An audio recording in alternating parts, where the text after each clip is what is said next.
5:15 in the morning. The Arabian Sea. The destroyer USS Mason was already slicing through the heavy swells at 30 knots, her hull shuddering with the raw power of 4 gas turbine engines. This was no longer a routine transit or a simple show of presence. 8 Iranian frigates had been detected moving in a precise, aggressive formation that spoke of a prepared ambush. The Arabian air was thick and oppressive, a humid mix of salt spray and the sharp, chemical scent of shipboard fuel. Above, the sky was a bruised purple, the first hint of dawn struggling to break through a dense layer of coastal haze. In the Combat Information Center, the atmosphere was one of clinical, practiced intensity. The commanding officer stood behind the tactical action officer, his eyes fixed on the large screen display where 8 red icons were closing the distance to a cluster of green symbols. Those green symbols represented a high-value commercial convoy, led by the crude oil carrier Star of Asia, currently carrying 2 million barrels of oil. If the Iranian flotilla reached the convoy, the economic and environmental consequences would be catastrophic.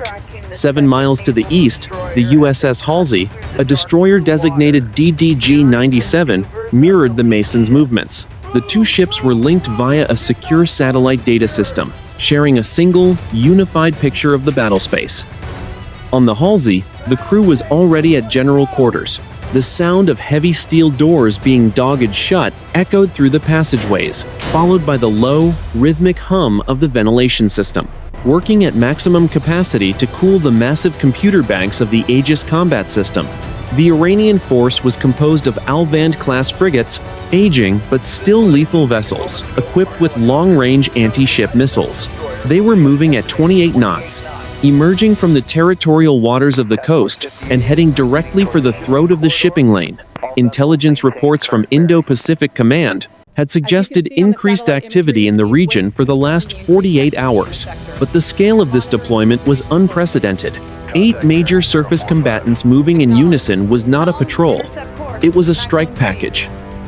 On the bridge of the USS Mason, the lookout peered through high-powered binoculars, trying to catch a visual of the lead Iranian vessel through the morning mist.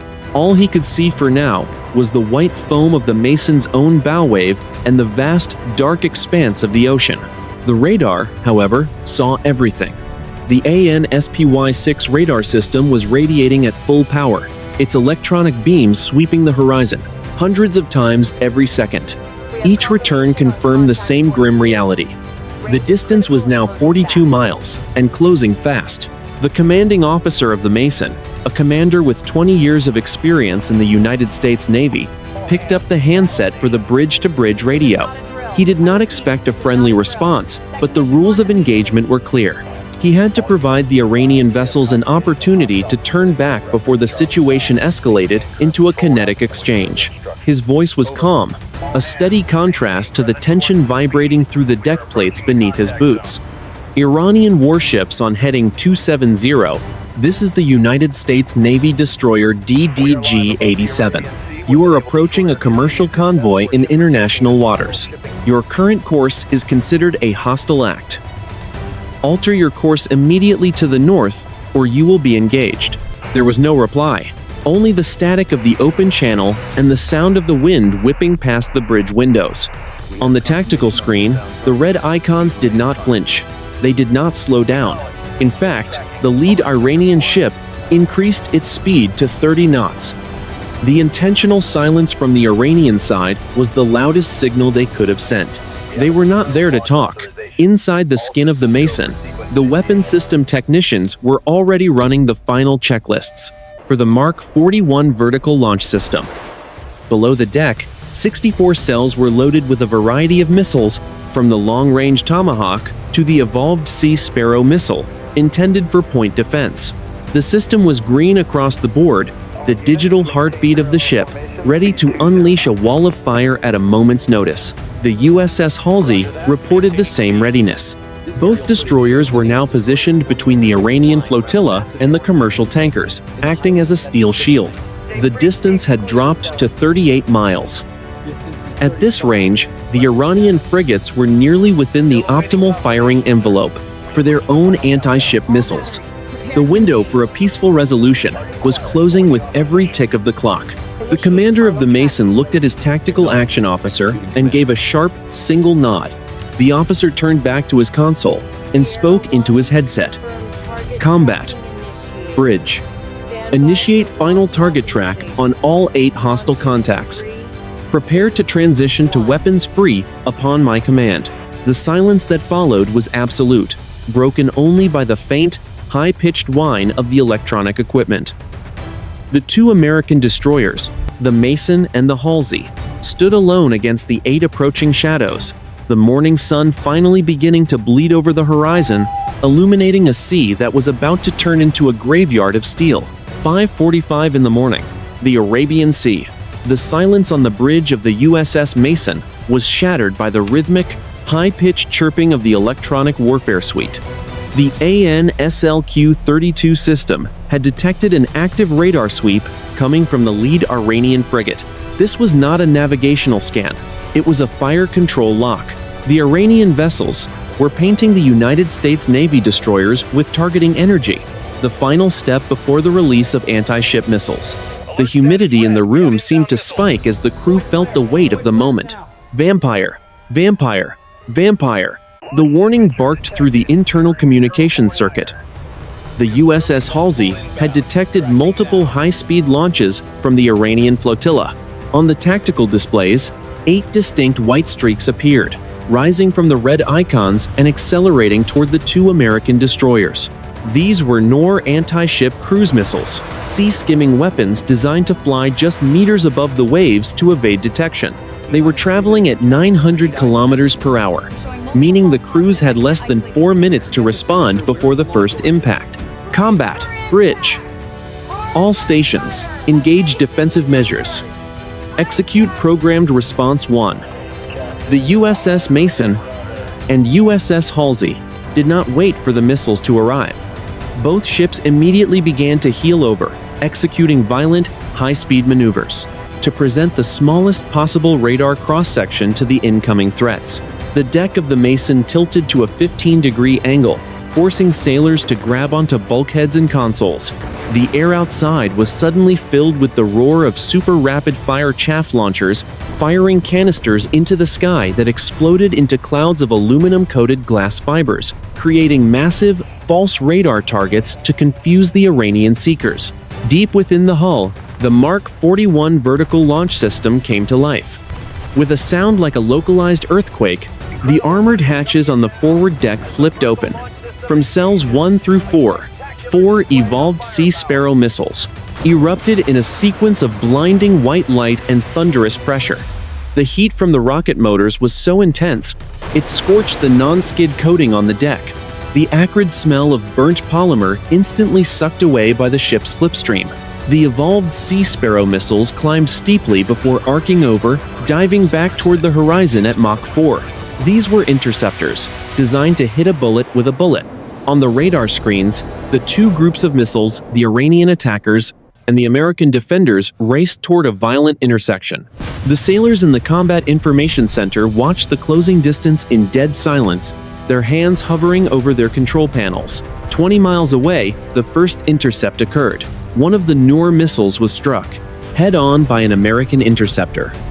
The resulting explosion was a brilliant orange flash that briefly illuminated the morning mist, turning the sea below into a shimmering sheet of copper.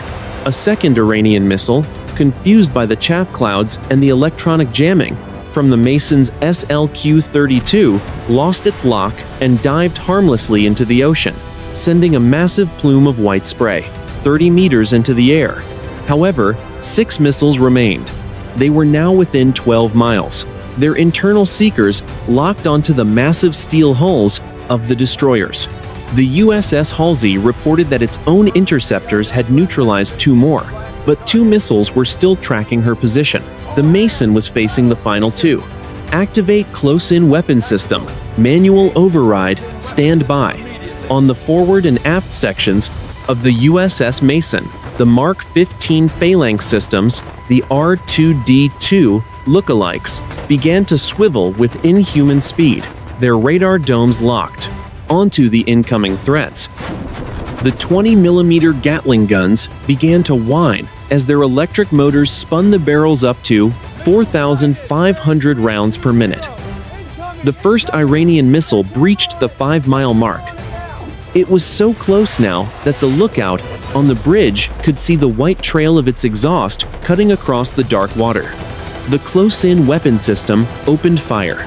The sound was not like a gun, but a continuous, vibrating roar, like the world's loudest chainsaw. A stream of tungsten armor-piercing rounds stitched a line across the sky. The incoming missile was shredded.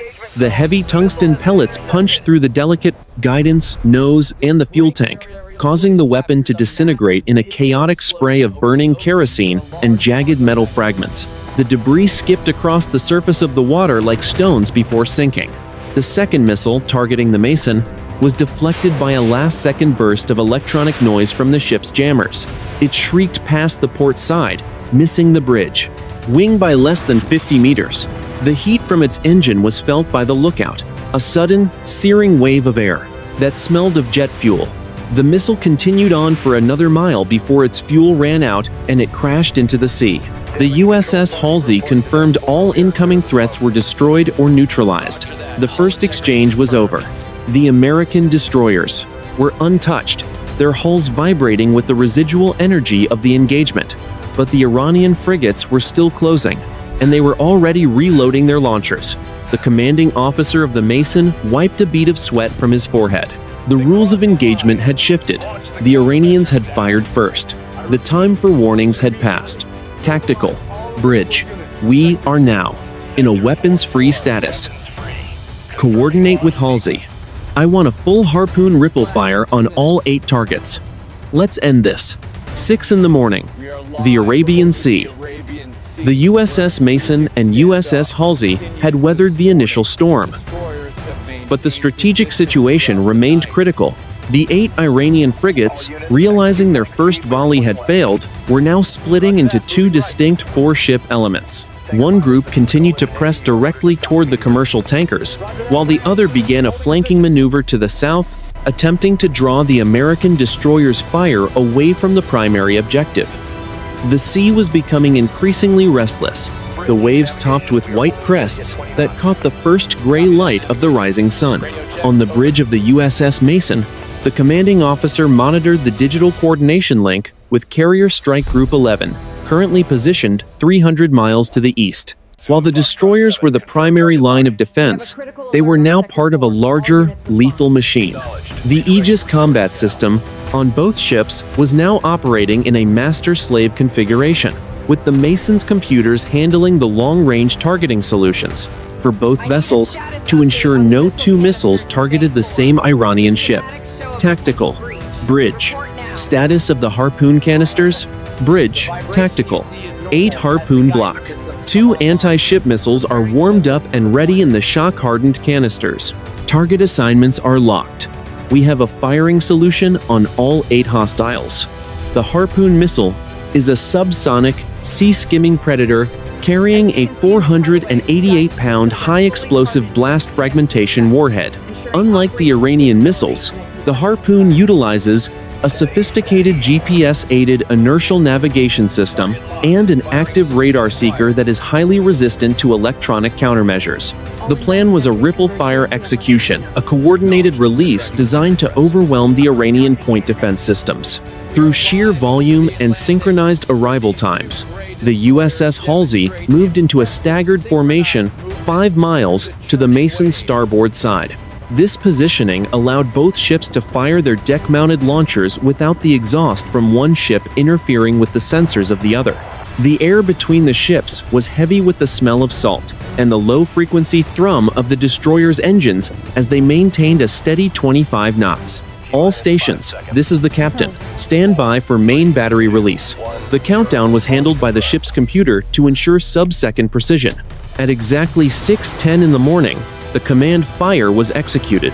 From the midships of the USS Mason, the first 4 Harpoon canisters erupted. There was a deafening, metallic clack as the retaining bolts sheared, followed instantly by a roar that shook the very foundation of the ship. A massive cloud of white-gray smoke billowed out from the launchers, momentarily obscuring the view from the bridge. 4 missiles, pushed by their solid fuel boosters, cleared the deck and climbed into a low arc, before their turbojet engines ignited with a high-pitched scream. Seconds later, the USS Halsey followed suit. Another 4 missiles tore away from her deck, their orange flame trails carving through the morning haze. The 8 missiles immediately dived toward the water, leveling off at an altitude of just 10 meters above the wavetops. At this height, they were invisible to the Iranian frigate's long-range radars, hidden by the curvature of the Earth and the clutter of the sea surface. Missiles are away and tracking. Time to impact: 3 minutes and 40 seconds. The sailors in the Combat Information Center watched the 8 blue dots on their screens racing westward. Each dot represented a lethal message sent in response to the Iranian provocation. To the north, the commercial tankers of the Convoy were already turning away, their captains having been ordered by Naval Forces Central Command to execute emergency maneuvers toward the safety of Omani territorial waters. The environment around the destroyers had changed. The once quiet morning was now dominated by the smell of spent solid rocket fuel, a sharp, acidic odor that lingered in the damp air. The deck was littered with small fragments of the frigate's own sacrificial launch components. There was a grim sense of professional satisfaction among the crew, but it was tempered by the knowledge that the battle was far from over. The Iranian frigates, sensing the incoming threat, through their own electronic support measures, began to fire their own close-in weapon systems, Russian-made AK-630 Gatling guns, into the empty air. Hoping to create a curtain of lead against the invisible intruders, they began to deploy thick clouds of black smoke from their funnels, a desperate attempt to mask their thermal signatures. 2 minutes to impact, the tactical action officer announced. His voice was steady, but his eyes never left the screen. Iranian formation is breaking. They're scattering. The 8 Harpoons, now within 15 miles of their targets, activated their internal active radar seekers. The missiles began their terminal weave maneuvers, zigzagging at high speed to make it impossible for the Iranian gunners to track them. The hunt was no longer in the hands of the sailors. The missiles were now thinking for themselves. 6:15 in the morning. The Arabian Sea. The 8 Harpoon Block. 2 missiles were now less than 60 seconds from their targets. On the bridge of the USS Mason, the atmosphere was a vacuum of sound, punctuated only by the low-frequency vibration of the hull and the sharp, electronic pings of the tracking consoles. The morning sun had finally cleared the horizon, casting a long, golden glare across the water that made the white smoke trails of the outbound missiles glow like neon tubes. The humidity had broken slightly, replaced by a bracing wind that carried the metallic tang of the ship's own superstructure. The Iranian flotilla was in total disarray. The 2 4-ship elements had abandoned their coordinated attack on the tankers and were now performing desperate, high-speed turns.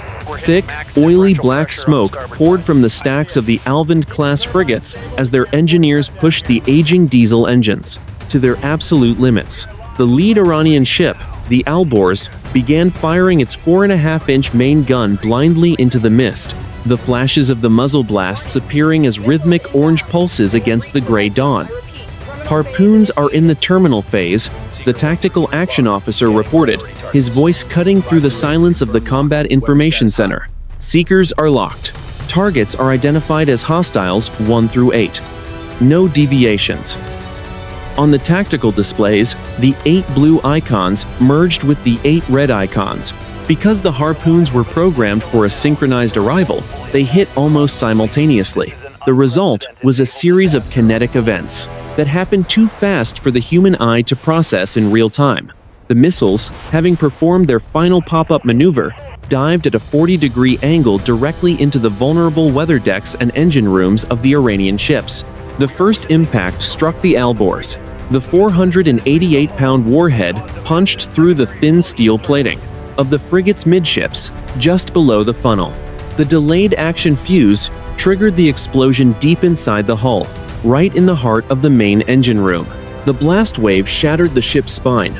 A massive pillar of fire and debris shredded machinery, jagged hull plates, and pressurized steam shot 50 meters into the air. The ship's forward momentum died instantly as her screws stopped turning, the hull beginning to list. to port as seawater rushed into the blackened crater. 3 miles to the south, 2 more frigates were hit in quick succession. One harpoon struck the forward magazine of the second ship, a vessel later identified as the Sabalon. The secondary explosion was catastrophic. A fireball, bleached white at its core by the ignition of stowed ammunition, erupted with such force that it blew the entire bridge structure clean off the hull. The forward half of the ship simply vanished into a cloud of incandescent gas and molten metal. The USS Halsey monitored the telemetry of the remaining 5 missiles. 2 Iranian ships managed to deploy successful electronic jamming at the last second, causing their respective harpoons to miss by less than 10 meters. The missiles skipped off the wavetops and detonated harmlessly in the open sea, creating twin geysers of white foam that towered over the frigates. However, the final 3 missiles found their marks with surgical precision. The 4th Iranian vessel was hit in the stern, the explosion ripping away the rudder and both propellers, leaving the ship a dead stick in the water, wallowing in the heavy swells. The 5th and 6th ships were struck amidships, their superstructures collapsing inward. As the blast overpressure crushed everything from the radio room to the galley, impact confirmed on 6 of 8 targets, the commanding officer of the Mason announced, though his tone remained cautious. 2 hostiles are still mobile. One is the ship that attempted the flanking maneuver to the south. Halsey, do you have a track? Mason, this is Halsey. We have them. Hostile 7 and Hostile 8 are attempting to retreat toward the coast. They are at 26 knots and weaving. The Arabian Sea was no longer a pristine blue. It was now marred by vast slicks of black fuel oil and the burning remains of 3 frigates that were already settling low in the water. The smell of burning rubber and chemical fire drifted across the surface, a pungent reminder of the violence that had just occurred. The survivors from the sunken Iranian ships could be seen in the water, small, dark specks surrounded by orange life rings, but the tactical situation prohibited any immediate rescue. The 2 remaining Iranian frigates, seeing the total destruction of their comrades, had abandoned all pretense of a mission. They were running for the protection of their coastal missile batteries. But the United States Navy was not finished. The objective was the total elimination of the threat to the shipping lanes. Bridge, combat. We have a clear line of sight for the 5-inch gun. Request permission to engage the retreating hostiles. The commander looked at the digital clock on the bulkhead. It was 6:21. The entire engagement had lasted less than 10 minutes. Permission granted. Engage with the main battery. Let's see what the Mark 45 can do at this range. 6:25 in the morning. The Arabian Sea. The USS Mason leaned into a hard turn, her bow cutting a deep, white furrow through the dark water, as she brought her forward 5-inch Mark 45 gun to bear. The 2 remaining Iranian frigates were now 12 miles away, their silhouettes blurred by the heavy black smoke rising from their damaged sister ships. The sea was a chaotic landscape of debris, scorched life rafts, jagged pieces of aluminum hull, and thick patches of unrefined diesel fuel turned the surface into a rainbow-slicked graveyard. The air was no longer fresh. It was heavy with the acrid stink of burnt high explosives and the metallic tang of cooling steel. In the gun turret of the Mason, the automated loading system cycled with a rhythmic, mechanical growl. A 70-pound high-explosive projectile was rammed into the breach, followed by the propellant charge. The turret hummed as it tracked the lead retreating frigate. The AN/SPY-6 radar, providing a firing solution accurate to within less than a meter. Main battery, clear to fire. The trigger was squeezed. The 5-inch gun roared, a massive gout of orange flame and yellow-white smoke erupting from the muzzle. The recoil shook the entire 9,000-ton destroyer, a physical jolt that vibrated through the deck plates and into the bones of every sailor on board. The sound was a sharp, bone-cracking crack that echoed across the open water. 3 seconds later, the automated loader cycled again, and a second round was screamed into the sky. The first shell traveled at 800 meters per second. 12 miles away, the lead Iranian frigate was desperately zigzagging. The projectile punched straight through the thin steel plating, of the Iranian ship's aft superstructure, just above the helicopter deck. It did not explode on contact. The delayed action fuse waited until the shell was deep inside the ship's interior before detonating. The impact was catastrophic.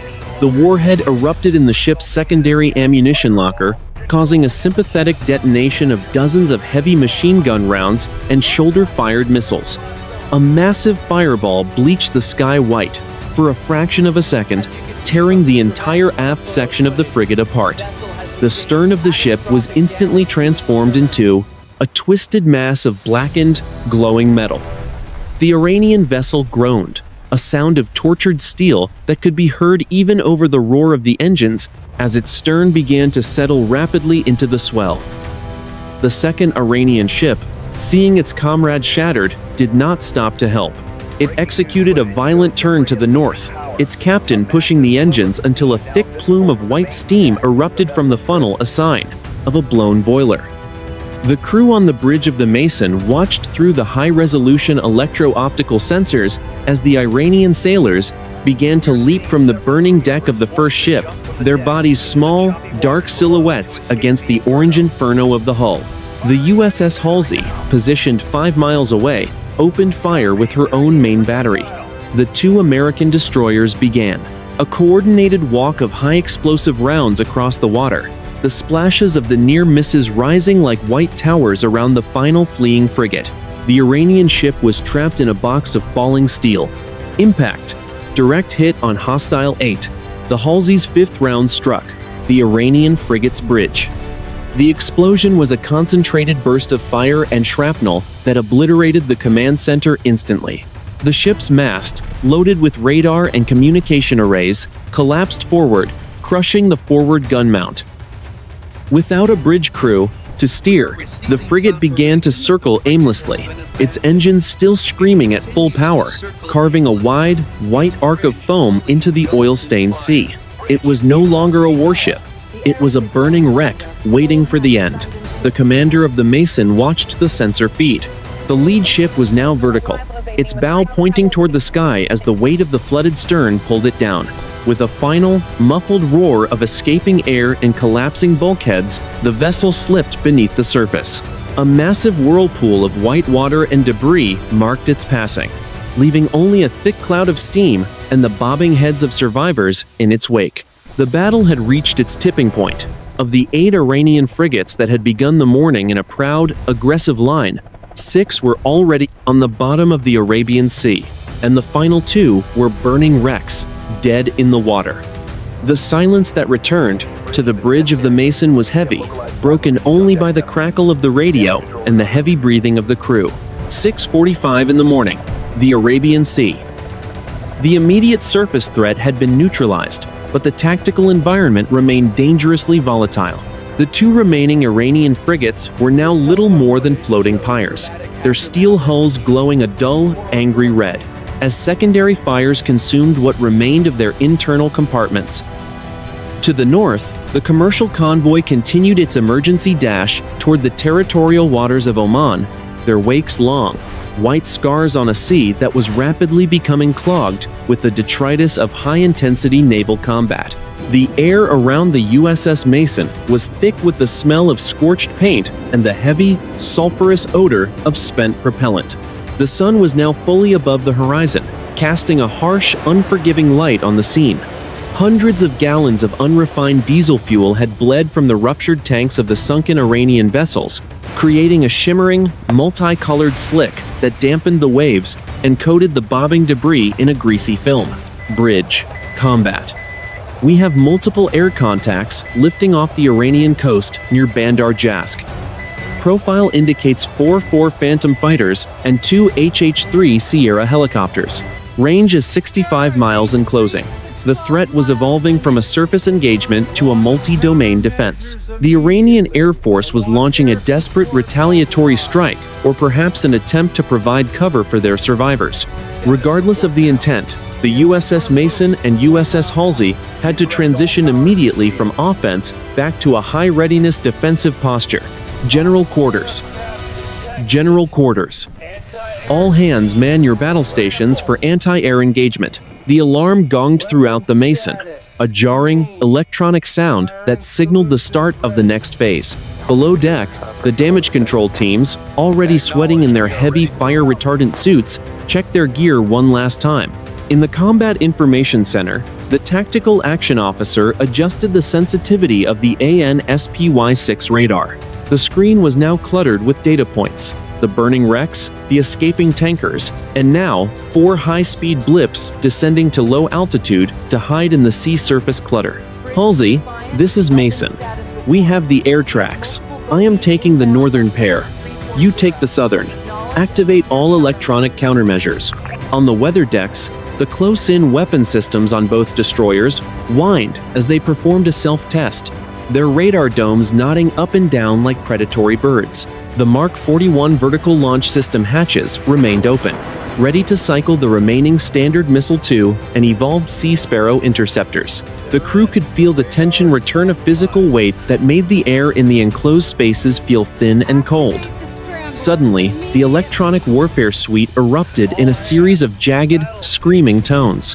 The Iranian 4 Phantoms had activated their fire control radars. They were carrying C-82 anti-ship missiles, older technology but still capable of catastrophic damage if they found a gap in the American defenses. Vampire, multiple incoming. 4 tracks, bearing 095. The Iranian aircraft had released their missiles from extreme range. The 4 sea skimmers were now racing toward the destroyers at Mach 0.9. On the bridge of the Mason, the lookout could see the faint, white streaks of the missile's exhaust as they crested the horizon. Engaging with Standard Missile 2, birds away. 2 Standard Missile 2 interceptors erupted from the Mason's forward deck in a sequence of thunderous launches. The missiles climbed into the blue sky on pillars of white flame, their boosters pushing them to Mach 3 in seconds. At the same time, the USS Halsey launched her own pair of interceptors. The 4 American missiles arced over, their internal computers communicating with the Aegis system to calculate the perfect intercept point. 10 miles out, the first Iranian missile was intercepted. The collision was a silent, brilliant flash of white light high above the water. A second later, another fireball erupted as the Halsey's interceptor found its mark. The 2 remaining Iranian missiles, however, were flying a lower profile, skimming just 5 meters above the waves. Hard to starboard, full emergency power. The Mason leaned into the turn, her engines screaming at 100% power. The close-in weapons system aft began its frantic, vibrating roar. The stream of 20mm rounds stitched a line of white splashes across the water, closing in on the final incoming missile. The Iranian missile hit the curtain of lead. It disintegrated in a spectacular explosion of fire and shrapnel just 300 meters from the Mason's stern. The shock wave rattled the ship's windows and sent a fine mist of seawater over the aft deck, but the hull remained intact. The final missile, targeting the Halsey, was successfully jammed by the ship's AN/SLQ-32 and veered off, crashing harmlessly into the sea. The Iranian fighters, seeing their strike fail, immediately turned back toward the coast, their afterburners glowing like twin stars as they fled the engagement zone. They had tested the shield, and the shield had held. Bridge. Combat. Air tracks are retreating. We are clear for now. The commanding officer of the Mason exhaled slowly, his hands gripping the edge of the chart table. The sea around them was a graveyard of 6 ships, and 2 more were currently sinking. The battle was over, but the human cost was only beginning to reveal itself. 7:15 in the morning. The Arabian Sea. The air was finally cooling as the morning mist burned off, but the surface of the water remained a scene of absolute devastation. The USS Mason and USS Halsey had slowed to 10 knots, their sensors still sweeping the horizon for any lingering threats from the Iranian coast. The commercial tankers were now safely within the territorial waters of Oman, but behind them, the sea was choked with the remains of an entire flotilla. The 2 remaining Iranian frigates, which had been circling aimlessly and burning, were finally beginning their final descent into the depths. In the Combat Information Center, the intensity had shifted from the frantic energy of combat to the grim precision of damage assessment. The tactical displays showed 8 icons that were no longer moving. 6 had already vanished from the surface. The final two were flickering.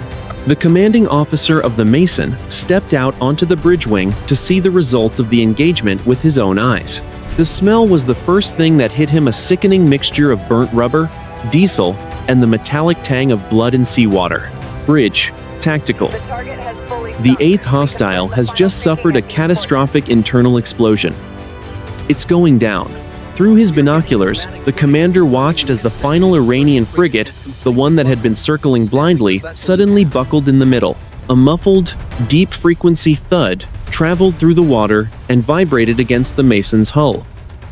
A column of thick, oily black smoke, as wide as the ship itself, erupted from the center of the wreck. The ship snapped in two like a dry twig. The bow and stern rose into the air, forming a grotesque V-shape for a few seconds before both halves slid beneath the oil-slicked surface. The sea boiled with white foam and escaping air for a full minute, then fell into a haunted stillness. 8 Iranian frigates had been sent to intercept a merchant convoy. 8 Iranian frigates now lay on the floor of the Arabian Sea, scattered across a 5-mile debris field. Halsey, this is Mason. The surface threat is eliminated. All 8 hostiles are confirmed sunk, requesting permission to initiate search and rescue operations for survivors. We have visual on multiple life rafts and personnel in the water. Mason, this is Halsey. Copy that. We are launching MH-60 Sierra helicopters to provide overhead cover and spotting. We need to be fast. The Iranian coast is less than 60 miles away, and they won't stay quiet for long. The USS Mason began to maneuver carefully through the wreckage. The water was a chaotic tapestry of orange life vests, jagged pieces of fiberglass, and hundreds of floating wooden crates from the frigate's stores. The fuel oil slick was now so thick it looked like black glass, dampening the natural swell of the ocean. In the center of this mess, dozens of Iranian sailors were clinging to anything that floated, shredded pieces of hull, empty fuel drums, and each other. On the flight deck of the Mason, the MH-60 Sierra helicopter's rotors began to blur, the high-pitched whine of its engines cutting through the morning air. It lifted off, banking low over the water, its crew dropping smoke markers to identify clusters of survivors. The American sailors on the deck of the destroyer stood ready with life rings and scrambling nets, their faces set in a grim, professional mask. There was no cheering. They had seen the violence of the Harpoon impacts. They knew exactly what those men in the water had just survived. Bridge, look out. I have a cluster of approximately 20 survivors at 2 o'clock, 500 meters. They're in a heavy oil patch. The Mason drifted closer, her thrusters kicking up plumes of white water. As the ship neared the survivors, the sheer scale of the destruction became even more apparent. One man was clinging to a piece of the bridge structure that still bore the Persian markings of the Alborz. His face was completely black from the oil, his eyes wide with a mixture of shock and terror. He watched the massive steel wall of the American destroyer loom over him, unsure if he was being rescued or executed. Lower the nets. Get the corpsman to the midship station.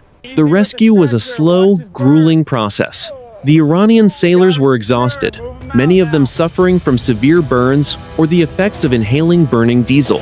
They were pulled up the nets by American sailors who, just 30 minutes prior, had been launching missiles to kill them. It was a stark, jarring transition that defined the reality of naval warfare. The smell on the deck was now overpowering the raw, chemical stench of the oil-soaked survivors mixing with the salt air. By 8 in the morning, the Mason and the Halsey had pulled 42 survivors from the water. It was a fraction of the hundreds who had been aboard the 8 frigates. The rest had been lost to the initial explosions, the rapid sinkings, or the unforgiving sea. The commander of the Mason looked out over the water one last time. The debris was spreading, beginning to drift with the current. The mission was a total tactical success, the convoy was safe, and the Iranian surface capability in the sector had been annihilated in a single engagement. But as he watched a charred life ring float past the hull, he knew the political shockwaves of this morning were only just beginning to form. 8:30 in the morning, the Arabian Sea. The search and rescue effort was now operating at a fever pitch, but the window of safety was closing. The USS Mason moved at a crawl, her screws barely churning the oil-thickened water to avoid striking the men still struggling in the debris field. The sea had become a silent witness to the carnage. The only sounds were the distant, rhythmic thumping of the MH-60 Sierra helicopter blades, and the occasional, muffled pop of trapped air escaping from the cooling wrecks hundreds of meters below. The morning sun was now a blinding white disk, reflecting off the black oil slicks and creating a heat haze that shimmered over the water. The physical scale of the sinking was staggering. As the Mason passed the spot where the Alborz had gone down, a massive bubble of trapped gas erupted from the depths, bringing with it a fresh surge of debris and a smell so foul it forced the lookouts on the bridge wing to cover their faces. It was the scent of a dead ship, a mixture of stagnant bilge water, hydraulic fluid, and charred insulation. Bridge. Radio. We are receiving a flash message from 5th Fleet Headquarters in Bahrain. The commanding officer stepped back into the shaded bridge, the sudden transition from the glare of the sea making the tactical screens appear even more vibrant. The message was direct. Iranian coastal defense units had begun to mobilize their Silly Worm and YJ-62 anti-ship missile batteries along the coast. The United States Navy had achieved a total tactical victory at sea, but the escalation was far from over. All stations, this is the captain. We are concluding the rescue operation in 15 minutes. I want every available survivor brought on board immediately. Once the timer is up, we are clearing the area at high speed. On the midships deck, the scene was one of controlled chaos. The 42 survivors already rescued were being processed by the ship's medical corpsmen. Most were huddled under silver emergency blankets, their skins stained a deep, indelible black by the crude oil. One Iranian officer, his uniform shredded and his shoulder heavily bandaged, sat apart from the others. He watched the American sailors with a look of stunned disbelief. He had gone from commanding a weapon system to being a prisoner of war in less than an hour. The logistics of the engagement were now being tallied in real time by the ship's computers. The USS Mason and USS Halsey had expended a significant portion of their immediate offensive and defensive magazines. 16 Harpoon missiles, 12 evolved Sea Sparrow missiles, and over 200 rounds of 5-inch ammunition had been fired. The Mark 41 vertical launch system still had plenty of teeth, but the destroyers were no longer at full combat capacity. Halsey, this is Mason. We are recovery complete on the last group of survivors. Total count on my deck is 51. What's your status? Mason, this is Halsey. We have 24. The helicopter reports no more active swimmers in the primary debris field, just wreckage and oil. The debris field now stretched for nearly 7 kilometers, drifting slowly to the southeast. It was a massive, floating scar on the ocean, visible even from high-altitude satellites. As the last rescue net was hauled up and the heavy steel door was dogged shut, the Mason felt a sudden surge of power. The engines, which had been idling, roared back to life. The vibration traveling from the keel up through the soles of the crew's boots. Bridge. Combat. New contact. Subsurface. Bearing 180. Range 12,000 meters. The sonar operator's voice was tense. The battle had already seen surface and air engagements. Now, the third dimension was opening up. The Iranian Navy operated a small fleet of Kilo-class diesel-electric submarines, silent, lethal hunters that could hide in the thermal layers of the Arabian Sea. Drop active sonar. I want a positive ID now. The Mason's hull shuddered as the powerful sonar pings began to radiate through the water. The sound was a rhythmic, metallic ping. Ping. Ping that cut through the silence of the ship. Every sailor held their breath. If an Iranian submarine had been lying in wait during the surface battle, it would have the perfect opportunity to strike at the destroyers while they were stationary for the rescue. Target confirmed. One subsurface contact, moving slow, heading north. It's a Kilo. He's opening his outer torpedo doors. The commanding officer didn't hesitate. Halsey, execute evasion maneuver Delta. Combat, authorize release of Mk-54 torpedo from the aft launcher. We aren't waiting for him to fire first. The Arabian Sea, which had briefly threatened to settle into a haunted peace, was once again about to erupt. The hunt was on, and the stakes had just moved beneath the waves. 8:45 in the morning. The Arabian Sea. The naval warship accelerated with a violent, bone-shaking surge, her 4 gas turbine engines screaming. As they poured 100,000 horsepower into the twin shafts, the destroyer's stern buried itself into the water, creating a massive, churning wake of white foam that cut through the black oil slicks like a blade. The hunt had moved beneath the surface into a world of thermal layers, crushing pressure, and acoustic shadows. The air inside the ship was suddenly cold, the climate control systems working overtime to keep the sensitive sonar processors from overheating as they crunched through the massive amounts of data returning from the AN/SQQ-89 undersea warfare suite. Sonar. Bridge. Give me a bearing and depth on that foreign military vessel. Bridge. Sonar. Target is at bearing 180. Depth 150 meters. He is hovering in the cold layer, trying to mask his signature. He is turning to intercept our course. The foreign military submarine was a black hole in the water, a diesel-electric predator coated in rubber tiles to absorb sonar pulses. However, the Mason's active sonar was relentless. The ship's hull vibrated with every outgoing pulse, a sound that felt like a giant hammer striking the keel. In the Combat Information Center, the sonar technicians wore heavy headsets, their eyes fixed on the waterfall displays where the submarine's signature appeared as a bright, jagged line against the blue background. Halsey, this is Mason. We are engaging hostile subsurface contact 1, executing drop of Mark 54 torpedo. On the aft deck of the Mason, the triple-tube torpedo launcher swiveled to the starboard side. With a sharp, pneumatic hiss and a cloud of white vapor, the Mark 54 torpedo was ejected into the air. It splashed into the water, its engine igniting instantly with a high-pitched, mechanical whine. The torpedo dived, its internal, active-passive sonar seeker waking up and searching for the specific acoustic signature of the foreign vessel. The foreign military submarine, realizing it had been detected and fired upon, responded with desperate speed. It released a series of acoustic decoys, small devices that mimic the sound of a submarine's propeller, to confuse the incoming American torpedo. The foreign vessel then began a steep, plunging dive toward the seabed, seeking the protection of the jagged underwater canyons of the Arabian Shelf. Torpedo is in the water and tracking.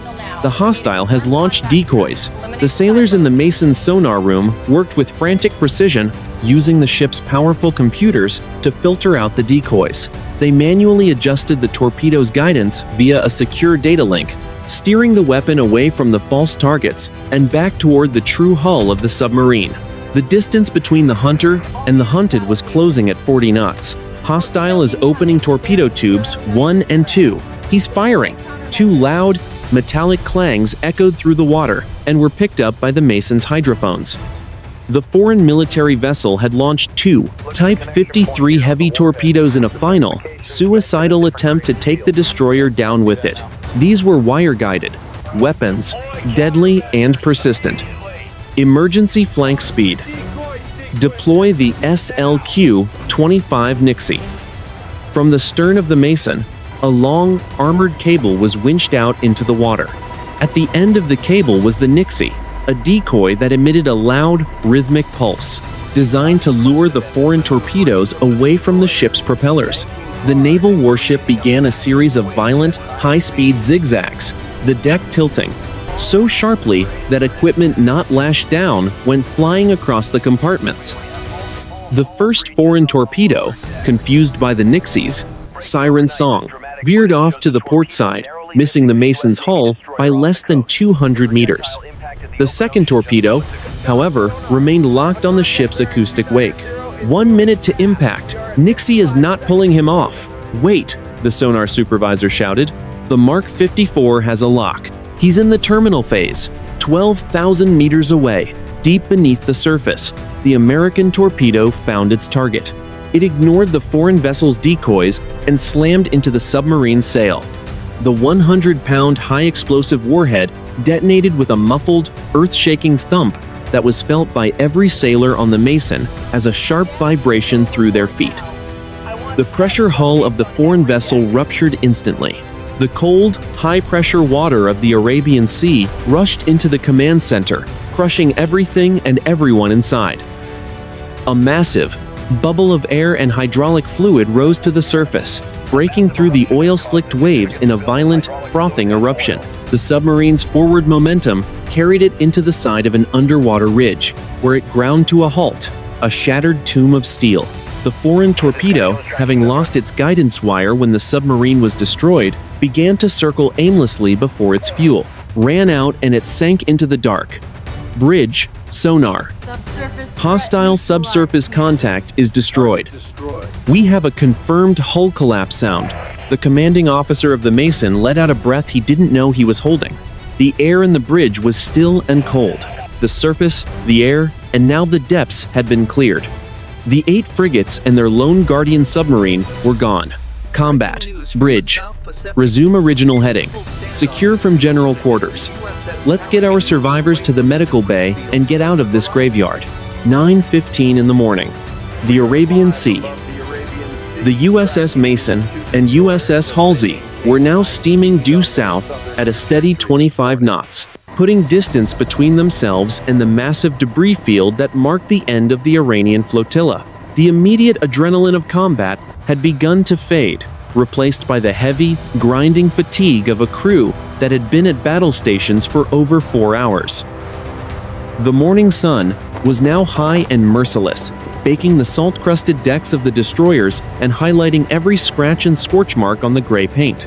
Inside the ships, the air conditioning units struggled against the combined heat of the tropical sun and the massive electronic output of the Aegis combat system. In the Combat Information Center, the Tactical Action Officer began the grim process of the post-engagement audit. This was a clinical, data-driven analysis required by Naval Forces Central Command. On the large glass displays, the red icons of the Iranian force had been replaced by static markers labeled confirmed kills. The report was a testament to the devastating efficiency of modern United States Navy doctrine. Bridge. Combat. Preliminary tactical assessment is complete. Total Iranian losses confirmed at 8 Alvan-class frigates and 1 Kilo-class submarine. Estimate 400 to 500 enemy personnel lost. We have 75 survivors total across both hulls. The logistics of the engagement were equally staggering. The USS Mason alone had expended 8 Harpoon anti-ship missiles, 6 Standard Missile 2 interceptors, and 4 Evolved Sea Sparrow missiles. The forward 5-inch gun had fired 42 rounds of high-explosive ammunition. The cost of the ordnance alone ran into the tens of millions of dollars, a fraction of the cost of the ships they had destroyed, but a significant drain on the ship's immediate magazine capacity. Status of our own systems? The commanding officer asked, his voice rasping from hours of giving orders. Bridge. Tactical. Mason is 100% mission capable. We have minor scorching on the forward vertical launch deck and some salt corrosion on the close-in weapon system barrels from the extended fire, but all sensors and weapon systems are green. The Halsey reports the same. No casualties among the American crews. The lack of American casualties was a point of pride, but it also underscored the sheer technological overmatch that had defined the morning. The Iranian force had been brave, but they had been fighting with technology from a previous generation, against the most advanced sensor shooter loop in history. The AN/SPY-6 radar and the Mark 41 vertical launch system had functioned exactly as designed, turning a potential ambush into a one-sided slaughter. In the medical bay, the 51 survivors on the Mason were being stabilized. The ship's medical officer reported that while most suffered from varying degrees of hypothermia, chemical burns from the oil, and shock, only 3 were in critical condition. The Iranian officer who had been rescued earlier was now being questioned by a Navy linguist and an intelligence officer. His story was emerging in fragments.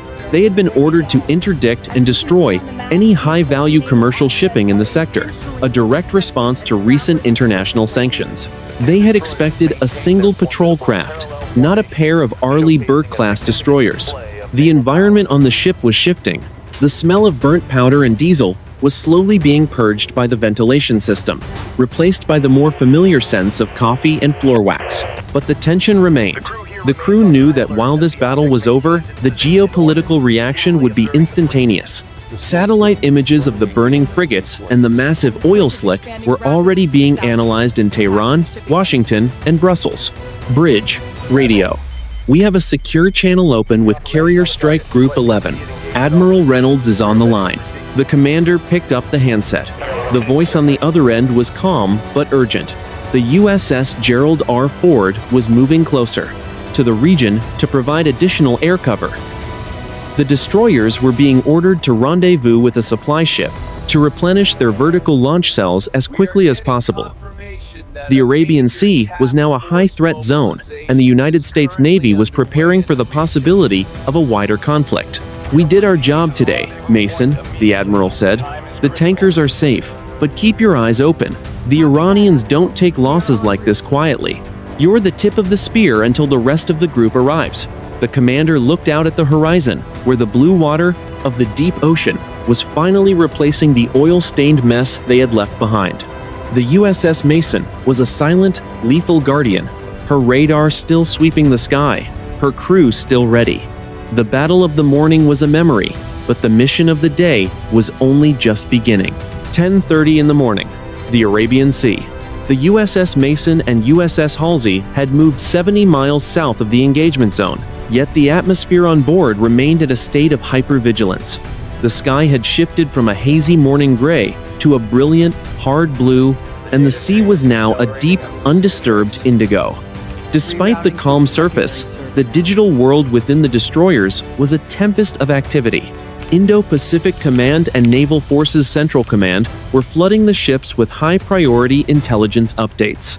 The total destruction of an Iranian surface group and a submarine had triggered a maximum readiness alert across every American base in the Middle East. On the bridge of the Mason, the commanding officer reviewed the latest satellite imagery on his tablet. The pictures, taken just 20 minutes prior, showed a massive black plume of smoke still rising from the coordinates of the engagement, a smudge of carbon visible from space that drifted for nearly 100 kilometers toward the coast of Pakistan. The imagery also confirmed the mobilization of the Iranian regular Navy's remaining assets. Fast attack craft were swarming out of Bandar Abbas, and long-range drone assets were being prepared at airfields near Chabahar. Bridge. Combat. We are picking up high-frequency signals from the Iranian coast. They are broadcasting a formal state of emergency. Their rhetoric is focused on unprovoked aggression in international waters. Copy that. Combat, the commander replied. He looked out at the USS Halsey, which was maintaining a perfect station-keeping position 5 miles to the east. They can call it whatever they want. We have the radar logs, the radio transcripts, and 75 survivors who can testify they fired the first missiles. Our mission was freedom of navigation, and that hasn't changed. In the lower decks, the logistics of the battle were being physically addressed. The damage control teams were busy inspecting every inch of the ship's exterior. While the Mason had not taken a direct hit, the vibration of the 5-inch gun and the thermal heat from the Mark 41 vertical launch system had taken a toll. Maintenance crews were already at work, chipping away scorched paint and applying fresh protective coatings to the missile hatches.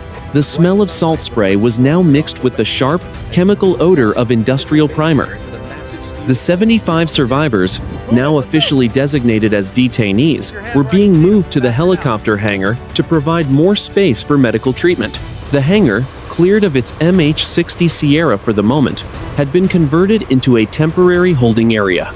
Security details from the ship's master-at-arms department stood watch with M4 carbines, their expressions neutral but alert. The Iranian sailors sat in rows, many still staring at the deck in a state of catatonic shock. They were being fed hot meals and provided with fresh water, a stark contrast to the violent end of their own vessels. "Captain, we have a secure link." From the Naval Station Rota Intelligence Cell, the executive officer reported, stepping onto the bridge. "They've intercepted communications from the Iranian Ministry of Defense. They are claiming we used advanced electronic weaponry to disable their ships before firing. They're trying to build a narrative of a pre-planned massacre." The commander leaned against the radar console. Let them talk. The Aegis system doesn't lie. We defended a commercial convoy from a coordinated attack. The world will see the data once the Pentagon releases the declassified sensor feeds. The strategic reality was shifting. The USS Gerald R. Ford Carrier Strike Group was now less than 200 miles away, and the first flight of F-35 Charlie Lightning fighters was already on station, providing a high-altitude combat air patrol over the destroyers. The presence of the stealth fighters added a layer of invisible protection, their sensors providing a data link that extended the Mason's horizon by hundreds of miles. The Arabian Sea was no longer a quiet transit route. It had become the center of a global crisis. Every major news network was already broadcasting the first grainy images of the burning frigates, and the price of oil had jumped 12% in the last 3 hours. The sailors of the Mason and the Halsey were the center of the world's attention. Yet for them, the focus remained local. Watch the radar, check the sonar, and stay ready for the next move. 12 noon. The Arabian Sea. The USS Mason and USS Halsey had finally reached the designated rendezvous point with the replenishment oiler USNS Pecos. The massive supply ship loomed over the water like a floating warehouse, her decks crowded with fuel lines and palletized ammunition. The sea state had remained calm. The water, a brilliant, sun-drenched sapphire that gave no hint of the violence it had swallowed just hours before. The only evidence remaining of the engagement was the exhausted faces of the American sailors and the scorched, blackened circles around the Mark 41 vertical launch cells on the destroyer's forward decks. The process of underway replenishment began with practiced, silent efficiency. The Mason pulled alongside the Pecos, maintaining a steady speed of 15 knots with only 50 meters of separation. Heavy span wires were shot across the gap, connecting the two ships in a physical umbilical.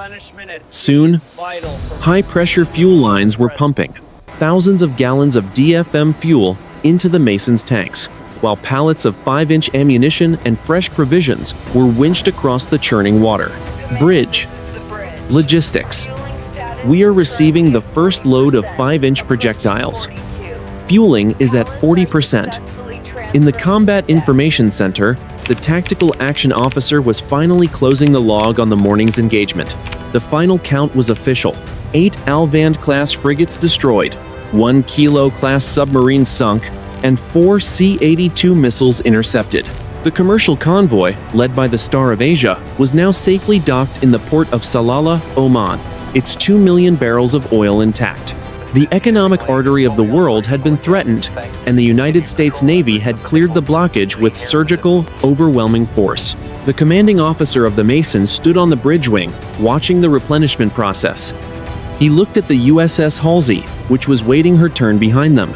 He thought about the 75 survivors now being transferred to the Pecos for eventual repatriation through the International Red Cross. They were the living witnesses to a battle that would be studied in naval academies for decades, a perfect execution of distributed lethality and integrated air and missile defense. Captain, message from Central Command.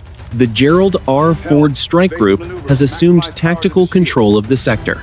We are being ordered to return to Naval Station Rota for a full maintenance cycle and debriefing. Our relief is already on station.